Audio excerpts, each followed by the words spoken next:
could become your medicine. Call 905 944 664.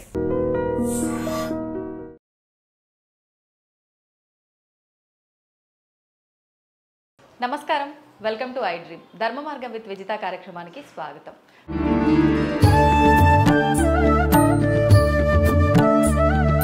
Sri Rama Navami. శ్రీరాముని మనం ఎన్నో విషయాలలో ఆదర్శంగా తీసుకుంటాము, సీతారాముల్ని కూడా ఎన్నో విషయాల్లో ఆదర్శంగా తీసుకుంటూ ఉంటాము. నిజంగా శ్రీరామనవమి మనం ఎందుకు జరుపుకుంటాము, శ్రీరామనవమి రోజున మనం ఆచరించాల్సిన విధి విధానాలు ఏంటో ఇప్పుడు గురుగారితో మాట్లాడి తెలుసుకుందాం. ప్రస్తుతం మనతో పాటు ఉన్నారు ప్రముఖ ఆధ్యాత్మికవేత్త, ప్రవచనకర్త, ఋగ్వేద పండితులు సంతోష్ కుమార్ గణపాటి గారు. ఇప్పుడు వారితో మాట్లాడదాం. నమస్కారం అండి. మంగళం మహాతమ్మ. జై శ్రీరామ్. జై శ్రీరామ్. శ్రీరామనవమి రాబోతోంది. శ్రీరామనవమి అనగానే ప్రతి ఒక్కరిలో ఒక సందేహం, అంటే ప్రతిసారి మాట్లాడుకున్నప్పటికీ మళ్ళీ అసలు ఏంటి ఎందుకు అని చెప్పి అనిపిస్తూనే ఉంటుంది. శ్రీరామనవమి అనగానే మనకు గుర్తొచ్చేవి, ఆ రోజున మనం ఆచరించేవి 3 విధానాలు. ఆ రోజు శ్రీరాముడి జన్మదినంగా భావిస్తాము, ఆ రోజునే కళ్యాణం జరిపిస్తారు, పట్టాభిషేకము అంటారు. అసలు నిజంగా ఏంటి నవమి రోజు? నవమి రోజు వివాహం జరగటం ఏంటి, ఎందుకని వివాహం చేస్తున్నారు? ఇలాంటి డౌట్స్ చాలా ఉన్నాయండి. ఏంటి అసలు శ్రీరామనవమి ప్రత్యేకత ఏంటి? ముఖ్యంగా అండి, శ్రీరామనవమి అనంటే కనుక రామచంద్రుడు అవతరించిన రోజు, పుట్టినటువంటి రోజు. చైత్రశుద్ధ నవమి నాడు మిట్ట మధ్యాహ్నం సూర్యుడు మేషరాశి యందు ఉండగా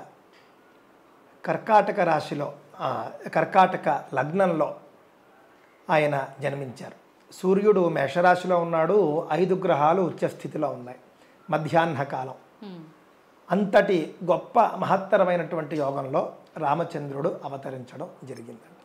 శ్రీరామనవమి అనంటే కనుక దశావతారాల్లో రామావతారం జరిగినటువంటి రోజు. దీనికే జయంతి అని కూడా అంటారు. జయంతి అనేటటువంటిది సహజంగా అందరికీ చెప్పరండి. జయంతి అని అంటే యుగ పురుషులకు మాత్రమే జయంతి అనే పదం వాడాలి. మొత్తం సంవత్సరంలో మనకు 3 జయంతులు ఉంటాయి: శ్రీరామనవమి, కృష్ణాష్టమి, శివరాత్రి. ఈ 3 జయంతులు. మిగిలిన వాటికి కూడా మనం జయంతి అంటాం, కానీ శాస్త్రీయంగా జయంతి తిథి అని దీనికి పేరు. ఇదొక పర్వదినం, పుణ్యం ఉంటుంది దీనికి. ఈ విధంగా జయంతి పర్వదినం అనేటటువంటిది ఈ 3 అందే ఉంటుంది. శ్రీరామనవమి రోజు ముఖ్యంగా మనకు సంవత్సరంలో మొట్టమొదటి జయంతి. ఈ రోజున మనమంతా ముఖ్యంగా రామ పూజ చేయడం అనేది ముఖ్యమండి. రామ పట్టాభిషేకం చేస్తారు, సీతారామ కళ్యాణం కూడా చేస్తారు. ఏది చేసినా కూడా మనం రాముడిని పూజించుకోవడమే కదండి. కావున ఏ విధంగా మనం పూజించుకుంటే ఏమిటి? దేవ కళ్యాణం ఎప్పుడైనా చేయొచ్చు. దేవ కళ్యాణం మన కోసం, దేవతల కోసం కాదు. నిజంగా రాముడు అవతరించినటువంటి సందర్భంలో సీతారాముల కళ్యాణం ఏదైతే జరిగిందో అది అప్పుడు జరిగింది, అది వాళ్లను కలిపింది. కానీ ప్రతి సంవత్సరం మనం ఎందుకు కళ్యాణం చేసుకుంటూ ఉన్నాము అని అంటే వాళ్ళ నుండి మనం కొన్ని ఆదర్శాలు స్వీకరించడం కోసం. రాముడు ఆయన అంతటి శక్తిమంతుడు, ఎన్ని ఆదర్శాలు పాటించాడు. చాలా గొప్ప గొప్ప లక్షణాలు రాముడిలో ఉంటాయండి. మామూలుగా అసలు మనం రామాయణంలో, వాల్మీకి రామాయణంలో మొదటి కాండలోనే మనం చూసుకుంటే కనుక శతశ్లోకి రామాయణం ఉంటుంది. అందులో ఇదంతా కోన్వస్మిన్ సాంప్రతంలోకే గుణవాన్ కశ్చ వీర్యవాన్ ధర్మజ్ఞశ్చ కృతజ్ఞశ్చ సత్యవాక్యో దృఢవ్రత, ఇన్ని లక్షణాలు చెప్పి ఇవన్నీ ఒక ఆయనలోనే ఉండాలి, ఆయన ఎవడన్నారు. ఇన్ని లక్షణాలు ఒకరిలో ఉండడం కష్టం, కానీ రాముడిలో ఉన్నాయి అని మొత్తం రాముడి గురించి నారదుడు చెబుతాడు. కావున చాలా గొప్ప వ్యక్తి రాముడు, సాధారణమైనటువంటి వ్యక్తి కాదండి. ఎంతని చెప్పుకుంటాం రాముడి గురించి. బ్రిటిష్ పార్లమెంట్లో కూడా బ్రిటిష్ ప్రైమ్ మినిస్టర్స్ రాముడిని పొగిడినటువంటి సందర్భాలు. ఎందుకు బ్రిటిష్ పార్లమెంట్లో పొగిడితే గొప్ప అంటే కనుక భారతదేశాన్ని, భారతీయుల్ని బానిసలుగా చేసుకుని పరిపాలించినటువంటి వాళ్లకు కూడా రాముడు గొప్పదని అర్థమైంది. కానీ భారతదేశంలోనే పుట్టి పెరిగినటువంటి కొంతమంది ఉంటారు, ఎర్ర మేధావులు, వీళ్ళందరికీ కూడా రాముడు గొప్పతనం అర్థం కావటం లేదు. ప్రపంచానికి తెలుసు రాముడు గొప్పతనం ఏమిటి అని. తెల్లారితే పట్టాభిషేకం. ఇంతటి అఖండ అయోధ్య, అఖండ కోసల దేశానికి ఆయన రాజుగా పట్టాభిషిక్తుడు కాబోతూ ఉన్నాడు, యువరాజుగా. అలాంటి సందర్భంలో రాత్రికి రాత్రి మొత్తం సీన్ మారిపోయింది. నువ్వు వనవాసానికి వెళ్ళిపోవాలన్నారు. సాధారణంగా అయితే ఎన్నో హోప్స్ పెట్టుకున్నారు, ఇవన్నీ ఉంటాయి. రాముడికి ఏ హోపు లేదండి. చక్కగా తండ్రి చెప్పాడు, తెల్లవారితే బయలుదేరిపోయాడు ఆయన. అసలు పూర్తిగా అంటే ఉత్తర ధ్రువం దక్షిణ ధ్రువం అన్నట్లుగా అంగరంగ వైభవంగా యౌవరాజ్య పట్టాభిషేకం చేసుకోవలసినటువంటి రామచంద్రుడు తండ్రి ఆదేశించిన తత్క్షణమే ఎందుకు ఏమిటని అడగలేదు. పైగా రండి దశరథుడు కైకేయి మాట కాదనలేక ఆ మాట చెబుతాడు, నువ్వు వనవాసానికి వెళ్ళాలి అని. దశరథుడు కూడా నేరుగా చెప్పడు, పక్కన వాళ్ళతో పాపం ఆయనకి చెప్పలేడు. నాన్నగారి అభిప్రాయం ఇది అని కైకేయి చెబుతుంది అని నాకు గుర్తు. నాన్నగారు పక్కన ఉంటాడు, దాంతో ఆయన మరి మౌనంగా ఉన్నాడు కదా, అంటే ఇది నాన్నగారి అభిప్రాయమే అని రాముడు తీసుకుంటాడు. పాపం ఆయన తీసుకుని బయలుదేరుతాడు. బయలుదేరే ముందు దశరథుడికి నమస్కారం చేయడానికి వస్తాడు. ఎంత అద్భుతమైనటువంటి సంభాషణ చూడండి. దశరథుడు అంటాడు అప్పుడు, నువ్వు నీ యొక్క పరాక్రమాన్ని ఉపయోగించుకుని అవసరమైతే నాతో సహా అందరినీ కారాగృహంలో పెట్టి నువ్వు రాజుగా నువ్వు స్థిరపడు, పట్టాభిషిక్తుడివి నువ్వు అయిపో, నాకేమీ అభ్యంతరం లేదు. కానీ నువ్వు నన్ను వదిలి మాత్రం నువ్వు వెళ్ళవద్దు దయచేసి అని చెప్పేసి దశరథుడు తర్వాత కోరుకుంటాడు. అంటే ప్రాధేయపడతాడు. కానీ ఒక్కసారి ఆయన అభిప్రాయాన్ని చెప్పాడు కదా, అందువల్ల రాముడు ఆ మాటతోనే ఆయన స్థిరపడి వనవాసానికి వెళ్ళిపోతాడు. ఇక్కడ మనకేమర్థమవుతున్నది అని అంటే కనుక, అంతటి అవకాశం ఉండి కూడా రామచంద్రుడికి రాజుగా కావలసినటువంటి సర్వాధికారాలు ఉన్నాయి, ఏర్పాట్లు అయిపోయాయి. వనవాసానికి వెళ్ళమన్నటువంటి తండ్రే నిన్ను వదిలి నేను ఉండలేనయ్యా బాబు, నువ్వు నన్ను నీ యొక్క బలం చేత నువ్వు నన్ను జైల్లో పెట్టి నువ్వు రాజువైపో అని చెబుతున్నాడు. అదే మీరు మొఘల్ రాజులు చూశారనుకోండి, రాజు అడగక్కర్లేదు. ఔరంగజేబు వాడి గురించి ఇప్పుడు చర్చ బాగా జరుగుతున్నది. షాజహాన్కి 4 కొడుకులండి, ఇంకా ఎక్కువ మంది అనుకుంటాను, అందులో 4 నాకు తెలిసి. 4లో దారాషికో అని ఔరంగజేబు అన్నగారు, ఆయనే రాజ్యానికి అర్హుడు అని షాజహాన్ భావిస్తాడు. దారాషికో మీద షాజహాన్కి చాలా అభిమానం ఉంటుంది, ప్రేమ ఉంటుంది. దారాషికోకే రాజ్యం అప్పగిద్దాం అనుకుంటాడు. అందుకని దారాషికోను చంపేసి ఔరంగజేబు పట్టాభిషిక్తుడు అవుతాడు. నాన్నగారు కూడా ఇంకా ఎంతకీ సింహాసనం ఇవ్వడు, లేదా అన్నగారికి ఇద్దాం అనుకుంటాడు. అందువల్ల ఏం చేశాడు, తండ్రిని జైల్లో పెట్టేశాడు.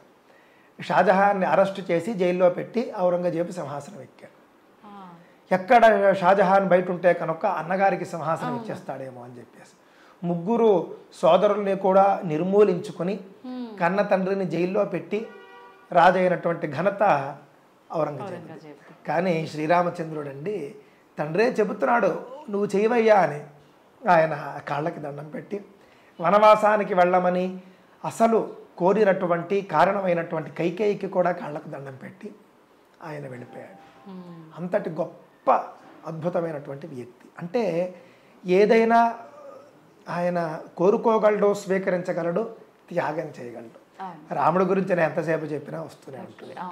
అలాగే ఎంత గొప్ప విషయం అంటేనండి, లంకను జయించాడు కదండి. లంకను జయించిన తర్వాత లంకా రాజ్యం ఎవరిది? రాముడిది.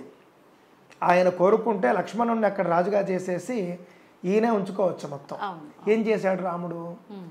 రావణాసురుడి తమ్ముడైనటువంటి విభీషణుడిని రాజుగా చేశాడు. రావణాసురుడి తమ్ముడు విభీషణుడికే పట్టాభిషేకం చేశాడు. ఎంత గొప్పదనం ఉండేది. అదే నేటి రోజుల్లో అంటే కలియుగ రాజులు అనుకోండి, చాలామంది మనం చూస్తూ ఉంటాం. అక్బరు మొదలైనటువంటి వాళ్ళంతా ఏం చేస్తారంటే మొత్తం పరివారాన్ని చంపేసి వీడే వెళ్ళి కూర్చుంటాడు అక్కడ. లక్ష్మణుడు రాముడితో అంటాడు, ఏమిటంటే ఎంత వైభవంగా ఉంది లంక, అంత సంపద, మొత్తం బంగారు నగరం, స్వర్ణమయ నగరం ఉంది, అంత సంపదతో కూడినటువంటి ఈ యొక్క రాజ్యం మనమే పాలిద్దాం అంటాడు, ఇక్కడే ఉండిపోదాం అంటాడు లక్ష్మణుడు అంటాడు. అన్నప్పుడు రాముడు చెబుతాడు, అపి స్వర్ణమయీ లంక నమే రోచతి లక్ష్మణ జననీ జన్మభూమిశ్చ స్వర్గాదపి గరీయసి అని అక్కడ రాముడు చెబుతాడు అన్నమాట. అది బంగారు నగరమే కావచ్చు, మొత్తం బంగారమే ఉండొచ్చు, మణులు మాణిక్యాలు అన్నీ ఉండవచ్చు, కానీ నా జన్మభూమి కంటే ఎక్కువ కాదు, నా కన్న తల్లి కంటే ఎక్కువ కాదు అని చెప్పేసి విభీషణుడిని పట్టాభిషిక్తుడిని చేసి వచ్చేస్తారు. వీళ్ళంతా కూడా కమ్యూనిస్టు మేధావులు, చెగుబెరా అని మరొకడని యుద్ధం చేశాడు కానీ పవర్ తీసుకోలేదు అని చెప్పేసి అదే మనకు ఆదర్శం అని చెప్పి భారతీయుల మీద రుద్దుతూ ఉంటారు. రాముడు కంటే ఎవరు ఆదర్శం ఉంటారండి? రాముడు యుద్ధం చేసి గెలుచుకున్నాడు, ఆయనదే రాజ్యం, ఆయన కోరుకుంటే ఎవరు కాదంటారు. కానీ తృణప్రాయంగా ఇక్కడ త్యజించాడు, అక్కడ త్యజించాడు. మళ్ళీ భరతుడు శతధా కోరుకుంటే వెళ్ళాడు మళ్ళీ రాజ్యానికి, ఆయనకు అక్కర్లేదు, అయోధ్య ఆయన అసలు కోరుకోలేదు. మరి అప్పుడు వెళ్ళిపోమన్నవాడు మళ్ళీ ఎందుకు వచ్చాడు, ఎందుకు మళ్ళీ పట్టాభిషిక్తుడయ్యాడు అని అంటే భరతుడు ప్రాధేయపడ్డాడు. ఈయన వనవాసంలో ఉండగానే రావడం, నువ్వు రా అని చెప్పడం, నేను 14 ఏళ్ళు అయ్యేంత వరకు రానని చెప్పడం, రామ పాదుకలు తీసుకుని వెళ్ళి అక్కడ ఆయన సింహాసనం చేయడం, రాజ్యం చేయడం, ఇవన్నీ చూసి మళ్ళీ చివరి సందర్భంలో కూడా పుష్పక విమానంలో భరద్వాజాశ్రమంలో దిగి ఆంజనేయ స్వామిని పంపిస్తాడు భరతుడి వద్దకు. నువ్వు ఒక బ్రాహ్మణ వేషంలో వెళ్ళు, భరతుడి మనస్సు ఏమిటో తెలుసుకో. ఇంతటి గొప్పతనం ఎవరికి ఉంటుంది చెప్పండి? భరతుడు మనస్సు ఏమిటో తెలుసుకో. 14 ఏళ్ళుగా ఆయన రాజుగా ఉన్నాడు కదా, అంటే నా ప్రతినిధిగానే కావచ్చు, పాలిస్తున్నాడు, పవర్లో ఉన్నాడు. ఇప్పుడు నేను వచ్చేస్తున్నాను అని అంటే పవర్ వదులుకోవడానికి సిద్ధపడతాడో లేదో, ఆయన మనస్సు ఏమిటో తెలుసుకో. ఏమాత్రం భరతుడు అయ్యో నేనే పవర్లో ఉంటే బాగుంటుందేమో అనే అభిప్రాయం ఆయన కళ్ళల్లో కనిపించినా చెప్పు అని చెబుతాడు. మాటతో చెప్పక్కర్లేదు, మొత్తం బాడీ లాంగ్వేజ్ కూడా స్టడీ చేయి, మొత్తం హనుమంతుడికి చెప్పి పంపిస్తాడు. ఈయన బ్రాహ్మణ వేషంతో వెళతాడు. అక్కడ ఒక పల్లెటూరు, ఆ పల్లెటూరు పేరు గుర్తు రావట్లేదు, శృంగభేరిపురం అనుకుంటారు. శృంగభేరిపురంలో ఉంటాడు భరతుడు. ఎలా ఉంటాడు? ఇక్కడ రాముడు ఏ విధంగా అయితే జటాజుటాలతో 14 ఏళ్ళు ఏమాత్రము కూడా కేశ సంస్కారం లేకుండా ఉంటాడో అదే విధంగా భరతుడు ఉంటాడు. శుష్కించిపోయి ఉంటాడు, అసలు రాజ్యంలోకి వెళ్ళడు, ఇక్కడి నుండే నడిపిస్తాడు. పూర్తిగా రామ రాక గురించి ఎదురు చూస్తూ ఉంటాడు. ఆంజనేయ స్వామి వెళ్ళి మొత్తం చూస్తాడు. చూసి భరతుడి యొక్క మనస్సు పూర్తిగా అర్థమైన తరువాత రామ రాక తెలిస్తే భరతుడు సంతోషపడతాడు అని చెప్పి అర్థం చేసుకున్నవాడే భరతుడు చెబుతాడు. అర్థం చేసుకున్నవాడే ఆంజనేయ స్వామి అప్పుడు చెబుతాడు రామచంద్రుడు రాబోతూ ఉన్నాడు అని చెప్పేసి. ఆ మాట వినగానే మూర్చిపోతాడు భరతుడు, అంత ఆనందంలో. మళ్ళీ లేచి ఆంజనేయ స్వామికి అనేక కానుకలు ఇస్తాడు. మరి పవర్ చేతిలో ఉంది కదండి, అనేక కానుకలు ఇస్తాడు, చాలా అద్భుతమైన కానుకలు ఇస్తాడు. ఈయనకి అక్కర్లేదు కానుకలు, కానీ ఇస్తాడు. ఆ విధంగా భరతుడి స్థితి చూసి నువ్వు మరికొన్ని రోజులు ఏమైనా రావడం కనుక ఆలస్యం చేస్తే భరతుడు ప్రాణాలు వదిలేట్టుగా ఉన్నాడు, కావున ఏమాత్రము ఆలస్యం చేయకుండా నువ్వు రావాలి అని చెప్పేసి ఆంజనేయ స్వామి చెప్తాడు.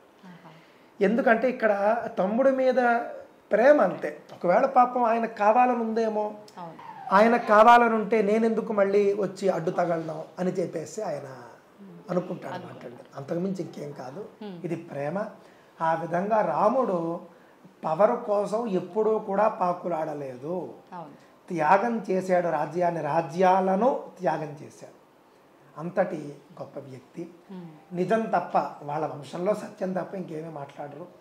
మరొక మాట నేను మీకు చెప్పి ముగిస్తానండి. నేటి రోజుల్లో మనకు పడనటువంటి వ్యక్తులు ఎవరైనా మరణిస్తే మరణించిన వెంటనే సోషల్ మీడియా నిండా కూడా పోస్టులు, బాగా జరిగింది అని చెప్పేసి. రావణాసురుడు మరణించిన తర్వాత రాముడు చెప్పిన వాక్యం చూడండి. విభీషణుడు వస్తాడు, వచ్చిన తర్వాత యుద్ధం పూర్తయింది, రావణ సంహారం చేసింది రాముడు. రావణాసురుడి యొక్క మృతదేహంతో సహా అంతా రాముడు అధీనంలో ఉంటుంది. రాముడు అనుమతి ఇస్తే తప్ప విభీషణుడు రావణాసురుడికి సంస్కారం చేయడానికి వీల్లేదు. అన్నగారికి మృతదేహానికి చేసే ఏవైతే ఉత్తర క్రియలు ఉంటాయో అవి చేయడానికి వీల్లేదు. మామూలుగా సహజంగా రాముడు అనుమతి ఇవ్వాలి. అందువల్ల విభీషణుడు వచ్చి నువ్వు అనుమతి ఇస్తే మా అన్నగారికి నేను ఉత్తర క్రియలు చేస్తానంటాడు. వెంటనే అప్పుడు అద్భుతమైన మాట రాముడు చెబుతాడు, మరణాంత అని వైరాణి. ఆ మాట ఆయనే చెప్పింది. అంటే లోకానికి గొప్ప గొప్ప ఆదర్శాలు నేర్పిన ఆయన. మరణాంత అని వైరాణి. ఎప్పుడైతే రావణాసురుడు మరణించాడో దాంతోనే మా ఇద్దరి మధ్య ఉన్నటువంటి వైరం అయిపోయింది. ఎంత గొప్ప మాట. ఇప్పుడు రావణాసురుడు నీకు ఏ విధంగా అన్నగారో నాకు కూడా అదే విధంగా అన్నగారు. కావున చక్కగా నువ్వు ఉత్తర క్రియలన్నీ చేయి. నేను నీకు ఏం చేయాలో అది చేస్తాను, నీకు నా అన్నగారు అంటే నాకు అన్నగారే అన్నట్లుగా ఆయన మాట్లాడతాడు. ఈ విధంగా గొప్ప గొప్ప ఆదర్శాలన్నీ కూడా అండి రాముడు లోకానికి నేర్పించాడండి. ఈ ఆదర్శాలన్నీ కూడా మనం గుర్తు చేసుకునేటటువంటి సందర్భం శ్రీరామనవమి. అందువల్లనండి రామనవమి జరుపుకోవడం ద్వారా రాముడి యొక్క గొప్పదనం తెలుస్తుంది, ఆదర్శాలు తెలుస్తాయి. పరస్త్రీని కన్నెత్తి చూడని గొప్ప వ్యక్తి రాముడు. అందులో గొప్ప ఉందండి అని అంటే కనుక రాముడి తండ్రి ఎవరండి? దశరథుడు. దశరథ మహారాజుకి 3 భార్యలు మనందరికీ తెలుసు. ఆ విధంగా ఆ కాలంలో రావణాసురుడికి కొన్ని 100 మంది భార్యలు. ఆ కాలంలో రాజులు క్షత్రియులు ఎంతమంది భార్యలనైనా వాళ్ళు తెచ్చుకోవచ్చు, ఎంతమందినైనా పెళ్లి చేసుకోవచ్చు, అవకాశం ఉంది వాళ్ళకి. అవకాశం ఉండి చేసుకోలేదు రాముడు. ఆ రోజులు ప్రశ్నించే వాళ్ళు ఎవరూ లేరు. అంటే ప్రశ్నించే వాళ్ళు ఎవరు లేరంటే నా అభిప్రాయం ఇంకొకటి కాదు, ఆ రోజుల్లో చట్టాలు ఒప్పుకున్నాయని. బహుభార్యత్వం అనేది నాటి చట్టాలు అంగీకరించే. అయినప్పటికీ కూడా కన్నతండ్రి కూడా బహుభార్యత్వాన్ని ఆచరించినప్పటికీ రాముడు చేయలేదు. ఇది గొప్ప విషయం. ఇప్పుడు ఉదాహరణకి మీకు చాలా ఆకలిగా ఉన్నటువంటి సందర్భంలో చుట్టూ పంచభక్ష ప్రమాణాలు ఉన్నా కూడా మీరు తినకుండా నియంత్రణగా ఉంటే మీలో చాలా గొప్పదనం ఉన్నట్లు లెక్క. అదేవిధంగా చుట్టుపక్కల ఉన్న వాళ్ళంతా రాజులందరూ కూడా బహుభార్యత్వం, అయినా ఆయన ఏకపత్ని వ్రతాన్ని ఆచరించి చూపించాడు. అంటే తరువాతి తరాలకి చెప్పాడు ఆయన, ఏకపత్ని వ్రతం ఆచరించండి అని ఆయన సూచన చేశాడు. ఈ విధంగా రాముడి గుణగణాలు మనం చెప్పుకోవాలి అని అంటే కనుక గొప్పగా ఉంటాయి. ఆయన యొక్క వీరత్వం, ఎవడైనా తప్పు చేశాడు అని అంటే ఆయన ఇంకా శిక్షించేంత వరకు వదలడు. ఎంతటి వాడైనా సరే, ఇంద్రుడి కొడుకే తప్పు చేస్తాడు జయంతుడు, మళ్ళీ కాళ్ళ మీద పడేంత వరకు ఆయన ఒప్పుకోడు. అంటే తప్పు చేసిన వాళ్ళకి శిక్షించాల్సిందే అనేటటువంటిది. రావణాసురుడు తమ్ముడు విభీషణుడు వచ్చి నేను నీతో చేరతాను అని శరణాగతి వేడతాడు. యుద్ధానికి ముందే శరణు వేడితే రాముడి మిత్రులందరూ సుగ్రీవాదులు అందరూ అంటారు, ఈయన రావణాసురుడు తమ్ముడిని మనం ఎలా నమ్ముతాము, ఏ వ్యూహంతో వచ్చాడో మనకు తెలియదు కదా అంటే, శరణు వేడిన వాడికి అభయం ఇవ్వడం అనేది నా యొక్క లక్షణం. అందరూ చెబుతారు, అందరూ వద్దంటారు, అయినా ఆయన మాత్రం అభయం ఇస్తాడు. నమ్మక ద్రోహం చేస్తే మనం చేతకాని వాళ్ళం కాదు కదా అంటాడు. అంతే కదా, కేవలం నేను అభయం ఇచ్చేశాను అని ఊరుకునే మనిషి కాదు రాముడు. అభయం ఇచ్చిన వాళ్ళు కనుక ఒకవేళ తల ఎగరేస్తే తోక జాడిస్తే ఏం చేయాలో తెలుసు, వాళ్లను ఏ విధంగా దారిలో పెట్టాలో తెలుసు, వాళ్ళను ఏ విధంగా శిక్షించాలో తెలుసు. అన్నీ సామదాన భేద దండోపాయాలు అంటారు చూసారు, అన్నీ ఆయన దగ్గర ఉన్నాయి. ఆ విధంగా గొప్ప చక్రవర్తి రాముడు. అలాంటి రాముడు గురించి తెలుసుకోవడానికి రామనవమి అనేది మనకు ఒక గొప్ప పండుగ. ఆ రోజున అనేక కార్యక్రమాలు చేస్తారు. రాముడిని పూజించాలి, రాముడికి హోమం చేస్తారు, కళ్యాణం చేస్తారు, పట్టాభిషేకం చేస్తారు.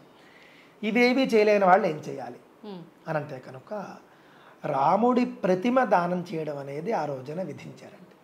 రాముడి బొమ్మ దానం చేయవచ్చు. బంగారు ప్రతిమ దానం చేస్తారు కొంతమంది, వెండి ప్రతిమ దానం చేస్తారు, పంచలోహాలు, రాగి, ఇత్తడి, మీ ఇష్టం.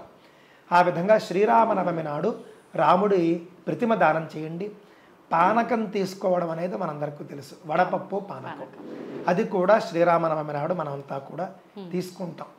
వాతావరణం బాగా వేడిగా ఉంటుంది, అందుకని చల్లదనం కోసం.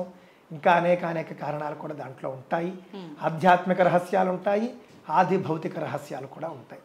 ఆ విధంగా వడపప్పు పానకం తీసుకోవడం శ్రీరామనవమి నాడు మనం చేయవలసినటువంటి ఒక గొప్ప ప్రక్రియ.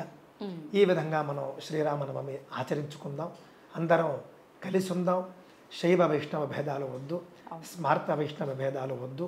అందరికీ కూడా రాముడి యందు శివుడి యందు గౌరవం ఉంటుంది, ఉండాలి, పూజ్యత్వం ఉంటుంది, ఉండాలి, కొనసాగించాలి. ధన్యవాదాలండి, చాలా మంచి విషయాలు తెలియజేశారు. జై శ్రీరామ్. స్వస్తి. జై శ్రీరామ్.